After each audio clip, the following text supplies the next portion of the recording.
ជាដំបូងខ្ញុំបាទសូមគោរពជំរាបសួរពុកម៉ែបងប្អូនប្រជាកសិករបាទថ្ងៃនេះខ្ញុំបាននឹងនាំបង្ហាញនៅសកម្មភាពតាក់ទងជាមួយនឹងការដែលខ្ញុំបានឃើញពស់សកាចាស់ដែលវានៅក្រោមរោងម៉ាស៊ីនកាន់ស្រូវរបស់ខ្ញុំពុកម៉ែបងប្អូនបាទអញ្ចឹងក្នុងវីដេអូនេះខ្ញុំគ្រាន់តែចង់បង្ហាញវីដេអូពុកម៉ែបងប្អូនមួយចំនួនឲ្យប្រុងប្រយ័ត្នតាក់ទងជាមួយនឹងការដែលយើង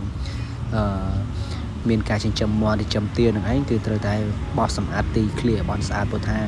ពស់សកាចាស់ពស់អាសត្វអាសេរពឹសផ្សេងហ្នឹងវាអាចនឹងកើតមានឡើងនៅក្នុងផ្ទះរបស់យើងបើសិនជាយើងមិនបានបោសសម្អាតស្អាតល្អនោះទេហើយពស់នេះវាចូលមកប្រហែលជាវាមកលេបពងមាន់ឬក៏ខំកូនមាន់ហ្នឹងឯងពុកម៉ែបងប្អូនបាទអញ្ចឹងក្នុងសារវីដេអូនេះខ្ញុំគ្រាន់តែដាស់តឿនពុកម៉ែបងប្អូនឲ្យសម្អាតទីឃ្លៀផ្ទះរបស់យើងបាទកុំឲ្យយើងញ៉ៃដោយផ្ទះខ្ញុំបាទតែខ្ញុំនេះសម្អាតម្ដងហើយគាត់ថាមួយខែអញ្ចឹងយើងបោះអាចបោះសម្អាតទីឃ្លៀកន្លែងមាន់ដេកម្ដងអញ្ចឹងណាហើយតែខ្ញុំនឹងកិនស្រូវវារៀងញ៉ៃតិចហើយកន្លែងវានៅគឺនៅក្រៅម៉ាស៊ីនកន្លែងខ្ញុំបង្ហាញនេះហ្នឹងឯងពុកម៉ែបងប្អូនបាទហើយចៃដល់អីខ្ញុំដើរមកមើលពងទាហើយក៏ឃើញវាតែម្ដងបាទនេះបើសិនជាវាចឹកឬក៏វាខំយើងវាពិតជាមានហានិភ័យខ្ពស់មែនតើពុកម៉ែបងប្អូនបាទ